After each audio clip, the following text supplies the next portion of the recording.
হে প্রভু যিশু, তোমাকে ধন্যবাদ জানাই এই নতুন দিনের আলোর জন্য।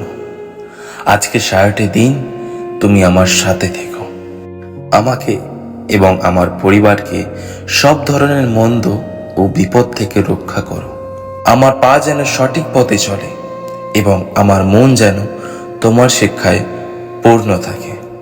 হে ঈশ্বর, আজকের সব কাজ যেন আমি তোমার আশীর্বাদ নিয়ে সফলভাবে করতে পারি। আমাকে ধৈর্য ও জ্ঞান দাও যেন আমি সবার সাথে ভালো ব্যবহার করতে পারি। যা কিছু করি তা যেন তোমার মহিমা প্রকাশ করে। হে আমাদের স্বর্গস্থ পিতা, তোমার নাম পবিত্র বলিয়া গণ্য হোক। তোমার রাজ্য আইসুক। তোমার ইচ্ছা যেমন স্বর্গে তেমনি পৃথিবীতেও পূর্ণ হোক। আমাদের আজকের প্রয়োজনীয় আহার আজ আমাদের দাও এবং আমাদের অপরাধ ক্ষমা করো, যেমন আমরাও আমাদের অপরাধীদের ক্ষমা করি। আমাদের পরীক্ষায় ফেলো না, বরং মন্দ থেকে রক্ষা করো। আমেন।